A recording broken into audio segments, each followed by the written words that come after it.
Hey, hello, and welcome once again to Grand Rapids Community College's premier cybersecurity podcast. Really might even be the only one, Defeasible Reasoning, here at the 782nd story of... Holy cow. It gets bigger every time I say it. Of the Media Center, and Noah D. Smith, as always. Yeah. Here once again with your favorite hacker and mine, Jim King, still from VDA Laboratories. That is very correct, and I'm having a good time there. Thanks for having me back for season 2. You're super welcome. Can I say VDA Laboratories? Yeah. Does it sound better like that? Actually, that's the official. Is it the pronunciation? Yeah. It's like straight out of Dexter's Lab. You got to say laboratory. So I wanted to try something different since we had you back. And this is the first time I'm doing this at all. You've heard of the Ask Me Anything Reddit threads format for having conversations with people that you are curious about. Are you familiar with this? I'm very familiar. All right. I didn't give you very familiar, he says. Real heads up that this was coming. So what I did was I asked a bunch of students, hey, I got this guy coming in. He's doing the job a lot of you allege that you would like to have someday. Do you have any questions for him? And I have here 7 questions from those students who are curious. Are you ready? Let's do it. All right. So this is me pretending to be a student. What route did you take? Actually, one of these, question 1 is like 6 questions. All right. So I think we talked about this last time, but education-wise, what'd you do to get into the cybers? Okay. Yeah. So we'll start with education is sort of this broad and continuing thing that involves more than just school. For certain, I think you can attest to that, even though you are a member of academia. I went to Grand Valley for electrical engineering. That was tough, a little bit grueling at times.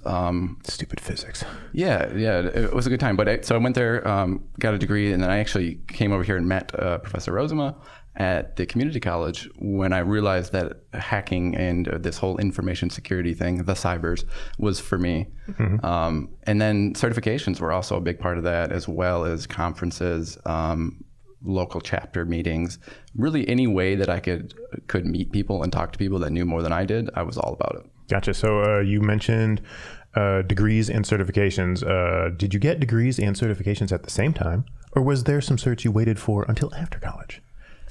I love the student voice, by the way. It's very gentle, calming. That's exactly how students are, too. Yeah. You teach. You've been in a classroom, right? So there were some certifications I earned during school, and I would say definitely take advantage of those as a student, especially early on, because there are programs, I think, here at GRCC as well. Oh boy, let me tell you. No, yeah. Not a commercial. Where they'll pay for your certification, or you'll get a certification as part of the class. I know many schools are doing that now. Take full advantage of that. Now, there are other certifications like the CISSP, for instance, that you have to have 5 years of experience before you can even take it. So yeah, certainly those waited until much later. Gotcha. And are there any certs not used as often anymore, or you feel hold less value compared to others? It's kind of unfair to ask you the what are the good certs question, but yeah, my favorite thing to tell people, I parrot from you, and it's that the best cert you can have is the one that the person interviewing you has. Damn, that's profound. I know, Where'd right? you come up with that? It's really deep. All right, so next up, what does entry-level IT work look like? And what are the ways to get your foot in the door /or land an entry-level job in security? I'll start with entry-level IT, and that really can be anything. There's so many, it's technology, right? There's so many different things. You could have the mom and pop shop that just needs one guy to come in once a week to help them figure their stuff out. Or you have a team of entry-level people at a larger enterprise that you would get great experience learning all there is to learn from your peers and from the company, how the business works, how IT works. As far as getting into that, you can learn enough from YouTube to be useful in a job in entry-level IT. I promise you that. Don't tell them that. They won't come to college. And well, in school too, there's many avenues to being proficient enough in an area to make yourself useful and make yourself employable. And then go talk to people. If you're really trying to get an entry-level IT position, go talk to someone and say, hey, do you need an entry-level IT position? Probably they do. A lot of people do. So just don't be afraid to go directly talk to people. That art of sort of walking into a place and asking for a job seems to be going away, but it still works. Right. And then how about how'd you get your first gig in security? We probably touched on this, but you just walked into a place and asked a guy for a job in IT security. Pretty much. So the Geek Group, the international, rest in peace, The Geek Group. Is that the place that was selling Bitcoins illegally? Is that Geek Group? Yeah. Interesting place. Very interesting place. But they did have, I walked in one time. I literally was walking past the place on the street and I was like, this looks very interesting. And There's a giant robot in there. Yeah. And I walked in and I remember being in the lobby and there was no one around. And I was like, this is the weirdest place I've ever been because there's a lot of very expensive things and no one's around. So was that when they were in the old YMCA building on Leonard? Yep, correct. Okay. So anyway, I walked in and after I got the tour and I talked with the owner and he's like, he asked me what I was interested in and I told him, and then he said, hey, if you would like to do an internship here, we have a need for Linux administration and some security stuff. And I was like, that's right up my alley. It wasn't super high pressure because it's not a for-profit business. Did he vaporize anything with electricity during your tour? Yeah, he did actually. It was an iPhone, as a matter of fact. Wow. Yeah. Tell us, was the cloud fat or... Wait, I don't get that one. Oh, sorry. I thought you were making a joke about him being an avid vape user. Oh, indeed he was. But was that not connected? Did I make a joke? He literally vaporized things with electricity. Oh, I thought you were making this joke like, oh, this dude vapes all the time. He was probably doing it when he was talking. He probably was because he did vape all the time, but that's not what I was talking about. He had, and this is a little divergence into Geek Group lore, but he had this thing he called Thumper, and I think he had another one, but they were basically giant capacitors, like computer rack sized capacitors. I think he might have had a couple in series or in parallel. I'm not sure which way he wired it, but then he would have plates that he would like put a coin in, or apparently an iPhone, and then turn it on. And the lights would dim on the west side, and all of that electricity, since it's a capacitor, there's that little triangle with voltage and amperage and resistance. Pow! More vaporizing. Electrical power went through that system in a half a second than the entire city of Grand Rapids used in that same amount of time. Were fires ever started? Yes. they had a pretty serious security scenario. It was definitely playing with some toys that maybe got out of control. They also were donated like giant industrial robots and stuff like that. That's what was sitting in the lawn, the one that broke. Oh, this sounds like a Netflix documentary. It has a exciting ending a la too, Fire so. Festival. Actually, if you're, as a filmmaker, if you wanted to cover this. Yeah, it actually is a very... The whole place is fascinating, and there is some lore behind it. Sort of, it is interesting. Yeah, it's totally like if you want to make that first appearance at Cannes, here's your chance. Suffice it to say, I didn't regret my decision walking in there. That's cool though. That I didn't actually know that that's where you got your job. I thought you just went up to Dr. Devon and said, hey, "Bruh, I can cybers." All right. So next question: what does the work/life balance look like in IT security? Do you always enjoy your job? And what's most rewarding about it? Take those one at a time, and I'll back them up if we skip one. Yeah, so the work-life balance is a huge thing because I do believe that people in security they live their life by their work in a lot of ways. People tend to be very passionate, and it's the treadmill that you're always walking on. Stuff changes every day. There's new vulnerabilities, new technologies, new areas to explore and to learn. I personally love that. That's one thing that drew me to the field is I have this sort of insatiable curiosity, and I know that I can do this job for 40 years and I'll never be good at it. Right. That's just the honest truth, and it is a little bit frustrating sometimes. It's very stressful, feeling like I'm running on this treadmill that maybe is just a little bit faster than I can run. But I like that. That's sort of that's always drawn me to it. So, but like, what's the hours? Can I get out in 32 hours and just go home and? Probably not. Work on my stamp collection? I think people can do that, but they're not going to be at the top of their field or at the top of their game. Do you think there's room for? I had a friend who taught me a lot about managing people, and he was insistent that there is a need in this world for not great people. and it sounds more brutal than it is, but he was like, sometimes you just need mid-level blocking and tackling to get things done. So I would agree with that. Yeah. Travis, shout out to you. So that's work-life balance. Do you always enjoy your job? Does anyone always enjoy their job? I think I enjoy my job more than I would have expected originally. Really? It is, like I mentioned a second ago, it's very stressful, but I always bring the perspective back to myself that I'd rather be stressed doing something that I love than being stressed doing something that I don't like at all. You're never going to escape stress. No one ever will. Sometimes it's kind of healthy to. I feel like if I'm not challenging myself, I start to do dumb stuff. And then stress comes in two flavors, really good and bad, right? You have to deal with both. You have to take them in stride and learn how to how to deal with those. And stress is sort of this salient reminder that you need to try harder.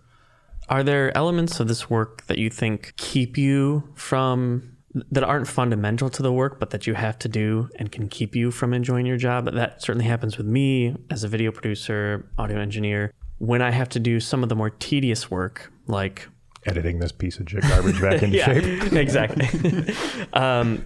Archiving footage that I've shot that we want to make sure we can access again, going through that workflow, inputting metadata for files that we want to be able to have searchable so that we can find later, or even simply encoding a long list of clips that I've shot with a drone to make them easier to work with in my edit system, a different kind of file type so that it's easier to edit. All these things that are kind of tedious and sometimes make the work not creative at all, and you're not even really doing. I'm just a robot typing in words. Yeah, I'm not even really making videos. I'm just doing all this outside work so that I can edit videos. And sometimes I think that keeps me from enjoying it as much as I could. Which I think technology more and more tackles that tedious work and allows you to be more creative. But in this work that you do, is there like a correlation to that kind of idea? Yeah, I think anybody who does what I do for work that might be listening to this knows what I'm going to say. Reporting. Somebody has to write down the hacking stuff that happens. That's how you get paid, right? A friend of mine at Rapid7, who's a pen tester, he said he would do his job for free if he didn't have to report anything. But I do remind myself, like, the reporting is the only thing that matters, right? If I break into your systems at Joe Schmo company and I don't tell you how I did it, that doesn't help anybody. There's this current event where two guys were. I haven't heard if they were so two guys go to break into a bank and they wind up in jail. So that's not a particularly surprising story until you learn that they were pen testers. Apparently they thought the physical security of the building was in scope. The people commissioning the pen test apparently didn't own the building. Oh my word. It was a courthouse. Yeah. Right. Sorry. Yeah. And the statement of work was released today, I think, or today or yesterday. Oh, wow. And it definitely was in scope. So it said it was in scope, but did the people putting it in scope have the right to do that? Now, yeah, that's a question that the courts will answer, I suppose. Ouch. Wow. So meanwhile, are these folks in jail or all? They're working on their DEF CON presentation right now. But wow, that's wild. Getting arrested is like the best outcome in that situation. Getting shot is a real thing that can happen to you. What city did that take place in? I believe it was in Florida. It always happens in Florida. Why? That's probably not fair. We should have pulled up the article, but yeah. So what's the most rewarding part about the gig? Rewarding for me is the intellectual stimulation and seeing myself grow in a field that I really love, and being able to communicate with peers that always have amazing insights, as well as helping customers, like being able to actually raise someone's maturity level in this vastly nebulous field of the cybers. And you mean raise their maturity level in terms of raising their cybersecurity maturity. Correct. Not making them close with oppressing them and do their hair in the morning. Yeah. Well, sometimes I offer tips in that regard too, but yeah. No, so yeah, it's very rewarding to actually be able to make a difference, especially in this field, because it's so nebulous. There's a myriad of problems. Many of them are extremely difficult to solve and to even understand in the first place. So being able to go to a company, maybe they don't have any information security personnel, they don't have any expertise on staff, and being able to listen to them and help them understand what problems they're facing, what threats they face, and how to lower their risk, and then see them take that and actually, implement it into their environment is really satisfying. That's cool. All right, this is last one from Ian. It says, if you could do your education all over again, what would you have done differently? I would have bought a truck. Instead of student loans, what? Yes. I did not take any student loans until my almost 3.5 years in. I paid for college out of pocket, and I feel that was a mistake. Yeah. And once the Pelosi student loan forgiveness program goes into effect, and we all have our student loans evaporate. Well, and there's many people in this field, and many of them are very, very good at their jobs, or the owners of companies who do pen testing. And they don't care about degrees. They want to see you do the job, and they want to see that you can do do the work and that you're passionate about what you do. And that's what really matters, right? Like, I understand the whole bachelor's and certifications getting you in the door, and that's amazing. And sometimes that's absolutely needed. But many people understand that that isn't always needed. Right. And there's a whole different skill set between being a good employee, being a good pen tester in your case, and like being able to college. Yeah. Like, and even some of the most important aspects of any job, they don't really teach at college, like communication, for instance. Yeah, we may have some speech classes. we do have a communications class. Yeah. We have one called interpersonal communications. Nice. That should be mandatory. I enjoyed that one. We're 2-year with 4-year partners. So we have a couple of partners who take it and a couple who don't, but it's either that or public speaking. Yeah. And public speaking is sort of this formal, like how to present a structured thing. And that's, vastly different than interpersonal communication, which I haven't taken that class, but maybe I will. I can brush up on that. COM 131, if I'm remembering right. Somebody Google me up on that one. Yeah, I think it's a tricky thing because there are some folks who have it within themselves straight away to maybe go after what they want, get what they want, and get that job that they love. I think there's a lot of folks who have a hard time figuring that out. Higher education does help them do that, even though it may not be the thing that makes them able to do the job that they want to do. I don't know if that makes sense, but it does make sense. Yeah. And in fact, I agree completely. College is a great place to learn what it is, what options you have, and what it is out there that you may enjoy. I consider myself very fortunate to have always known what I wanted to do. Yeah, with my for career. sure. Yeah. There's many people that are older than me and still haven't figured that out yet, and that can be very stressful. For real. Yeah. But so did you do the like go to Allendale and live on campus for 3 years kind of college? I lived on campus for 1 year. Yeah. Gotcha. So that concept is completely foreign to me. I was down at Purdue starting up the semester for my PhD program, and like there are all these like looking like 4-year-olds walking onto campus with their parents going to dorms, and I'm like, what the hell is that all about? And not just because I work here at the community college, but I am curious about your experience and if it feels different to you in the context of this conversation about higher education. If it feels different to you having gone here as opposed to that like 4 years at Grand Valley. I actually really, really enjoyed my experience at Grand Rapids Community College. Hey, thanks. Shameless plug. No, I really did. You can be honest. For sure. I think over 50% of the students here are non-traditional. 70%. Wow. Yeah, but that type of different experiences and different walks of life and being able to interact with those is really cool. You know, being a freshman at Grand Valley, like every other freshman at Grand Valley. There's 10,000 people and they're all 18, right? And I actually, just my personality, I've always been an old soul, which I think is adults' way of telling a child that they have no hope really left in their life. But people did tell me that a lot when I was a kid. So cynical early. You've lost all your serotonin. But yeah, so I didn't really get along with my peers as well as I could have, and I think I've certainly matured and grown interpersonally like that. Where if I could do it again, I would do it different. But that's the story. So specifically, you'd have just skipped school and tried to get an entry-level job somewhere and went to work? I think I might have done that, but if I could do it again and I did choose to go to school, I would just do it differently. I would probably take out loans. So I didn't, because I worked full time, which doesn't lend itself to having a very good social life when you're also going to school full time. No doubt. I've been a part-time student my whole life. I'm just kind of coasting on through. All right, man. So this is Jared. He wants to know, do you work in an office or do you mostly work from your house? This is your boss, Jared, asking the question. Spelled differently, in fact. What are you really doing at home? I work mostly from home. I have a nice little secluded office with a view of my garden. And that's where I spend 10 hours a day. I have a decent sized house and it's to myself. And I like to cook, so... Ladies, he's available. Or gentlemen, I don't know where you come down on that one. But... Well, where I come down on that is I'm probably not going to send this podcast to my girlfriend anymore. Ladies, he's not available, and I was joking. Edited. Right. Cut that one out. But the working from home piece, it's beautiful. I get a couple of days like that every couple of weeks or every week or so. And yeah, working from home is amazing. And there are some people that doesn't work for it. We do have an office, and it's nice. And I like to go in to just remember how to talk to people in real life. And there are some of us engineers that go there full time, even though they have the option to work from home, just because they feel more focused there.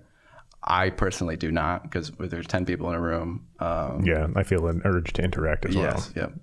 My least productive time is when my office hours at the college, where there's a door and there's colleagues to come say hi, and I'm like, this is great and all, but I've got assignments to grade. So I know that feel, bro. Are there special rules for ethical hackers to follow so they don't actually stray outside the law? I think we touched on some of this. When you engage a company to do a pen test, they're going to provide you a scope of work. Straying outside of that scope of work would be considered illegal. The fast lane to Leavenworth or Sing Sing. Yeah, and speaking of that, or Arkham. For any people getting into the industry or people that are already doing this, it's really crucial to verify that what your client tells you is the truth. Let me add on a question to that. Have you guys can you speak about an occasion where that wasn't the case, that a client was wrong? Yeah, I can speak broadly to the fact that a client somewhat recently said, here's our external footprint. This is what we have. These are all the IPs we own. And they were not. In fact, all of theirs. So it's really important to not only verify with the client, but also verify independently through whatever methods you can to make sure that what you're testing is owned by the company that's paying you to do it. Yeah, you can get into a lot of trouble just with IP addresses. One of the SANS pen test instructors tells a story about how they were scanning systems. They popped a router, and they're like, sweet, we're in. And only then did they discover that when they went to report the IP address, that actually belonged to the government of the country that they were working in. Oh my gosh. Ouch. So the law doesn't have any consideration for the fact that the customer or client provided you with this information that is false. So if you're saying to finish the SANS instructor story, whose name I'll leave out, they get into the system, and the junior pen tester turns to his boss and says, oh, I got into the system, but here's the weird thing. The login banner here says something about government of country X. And at that point, he calls his attorney. Right, like right there, and says, okay, we need to get in touch with company or country X, and we need to explain this to them and get out in front of it and blah, blah, blah. But, that person just broke into somebody else's router, right? They violated the law. So that would be, I'm sure, an excuse once you got into the courtroom, I'm sure you could make the case for being misled by a client. But there's not necessarily a precedent that's like, if you are misled, you are completely without fault. No, is the word. In fact, the precedent might be, it doesn't matter, you're going to jail. Right. This is a particularly brutal country in terms of crime. The U.S.? Yeah. Like compared to England or anywhere else in Europe, like if Jolly England. If you're mucking about with the computers, and you happen to break into something, you might get some parole time, or what do they call it? They put a little thing on your ankle and house arrest. Yeah, that kind of thing. But not like we'll throw you in jail for 20 years. There was a guy at the gas station the other day just rocking shorts with his big old ankle. So he was like, I don't give a crap. Bedazzle that thing. Yeah, put some little jewels on it. All right, so mostly from home. Special rules for hackers. Do the companies you are testing have to sign a confidentiality form just in case you see some of their confidential datas? Yeah, it's the other way around. We usually sign non-disclosure agreements. So that's why I say a client or make up whatever it is. Right, company X. Instead of company X. So we're not allowed to legally or ethically. I wouldn't want to either disclose the vulnerabilities or any intellectual property that I may have stumbled across, et cetera, et cetera. Gotcha. You probably make a similar case for like insider trading and all kinds of other stuff. So yeah, don't tell people the things you see when you're hacking for them. Thanks again. And thanks to you. Yeah, no, thanks for putting this together, man. Hey, I worked really hard to press that record button. So, now you have to edit this into now cohesive and enter in all that metadata. Oh, yeah. File this for posterity. Mm-hmm. Yeah. Deep fake my voice in to make it intelligible. Make it Joe Rogan's voice. Yeah. Be cool. Actually, I heard a Joe Rogan deepfake. It wasn't too bad. I think I know why, because he likes to sort of talk about all of these wild ideas, but he's a very popular subject for deepfake material. I bet. That's our time. Thanks again, man.